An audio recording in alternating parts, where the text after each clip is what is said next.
Ikwento ko sa inyo yung kung ano yung na-experience ko before and after my set sa stand-up comedy.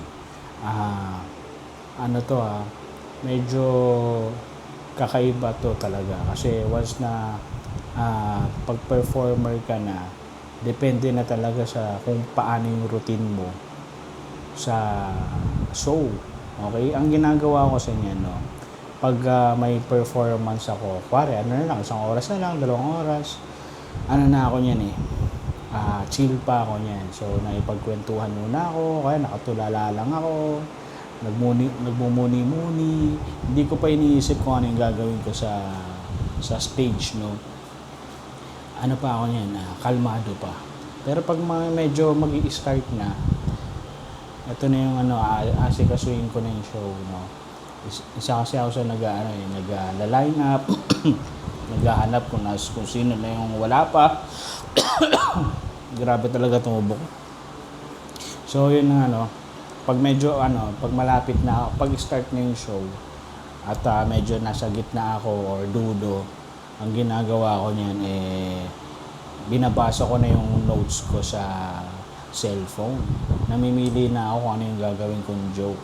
Siyempre kasi after ko i-observe yung crowd, alam ko na kung ano yung mga i-joke ko. So, gagawa ko ng listahan kung ano yung mga i-joke ko. Tapos, ang mahirap na to, kung ako yung una, ang ginagawa ko niyan, siyempre, hindi ko pa alam kung ano yung crowd, kung ano yung gusto ng crowd, di ba? So, ang ginagawa ko niyan, lahat ng joke ko, na green jokes, clean jokes, dark jokes, crowd work, lahat ginagawa ko. So, ano siya, ako yung parang pinangbala sa gera, no? Tama ba? Parang ganun So, ako yung humarap sa gera. So, ako yung frontliner, parang ganyan. Kaya, medyo ako yun. Sanay naman ako sa pagiging opener kasi mas malakas ako talaga. Kahit saan naman ako ilagay, malakas talaga ako. So, yun lang naman siguro ang nafe-feel ko before the show. Then, after my performance, saka na ako mare-relax niyan. Okay? Masaya na ako niyan kasi nagawa ko na yung mga dapat kong gawin.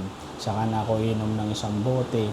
Mahirap kasi uminom ng alak pag before the show. Kasi pwedeng maapektuhan yung cadence mo, yung persona mo sa stage. Kaya medyo babagal yung yung pagsasalita mo sa stage. Medyo nawawala-wala ka, baka makalimutan mo pa yung next joke mo.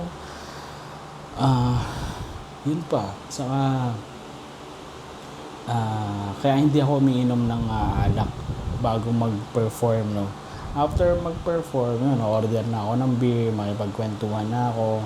Pero hindi ako nakipagkwentuhan sa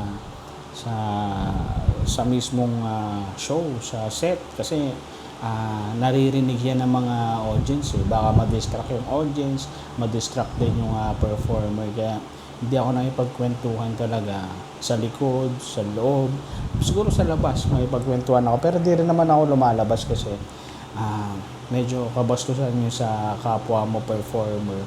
Yung performer pinanood ka, tapos nung siya na nagpe-perform di mo papanoorin, parang ang sama mo nun. Kaya medyo yun yung dun hindi na siya tinuturo medyo na lang siya, parang dapat alam mo na yan di ba, lalo na matanda ka na. So yun. Tapos paano pa ba yun, after ng show siguro uuwi na rin ako kasi medyo late na ayoko magstay ng matagal sa bar, sa show kasi waste of time lang din naman. Pero ang gusto mo ng maraming connection, may pagkwentuhan ka muna sa iba, sa audience, habang unti-unti na silang nagpapaalam na umuwi, di ba? Ang madalas sa amin dito kasi nagkwentuhan pa kami after show. So, kailangan mong humanap ng timing para magpaalam. yun, minsan may asaran, may kwentuhan muna about kung kani-kanino. Pero minsan ano ka na eh, magsasawa ka na din kasi parang hindi na siya healthy para sa isip mo, no? So, yun lang naman. Pero pagdating sa asaran, malakas talaga ang mga asar. Ang problema lang talaga, antukin ako eh. Antukin ako kasi late na pag ganun, uwi na ako. Tapos may pasok pa kinabukasan, kaya hindi na rin ako nakipag-halubilo madalas. Kaya yun, umuwi na rin ako agad. Then ano ba? Ano ba bang magandang ginagawa ko? No? Yun lang naman siguro, yung before and after. Saka yung reaction ko. No? So yun lang naman no guys. Abangan nyo yung June 13, may show ako June 13. Wala pang venue pero birthday show yan. Stand-up comedy show. At magsasama ako ng mga 5 performer pa. Kaya panoorin nyo kami, okay? Yun lang.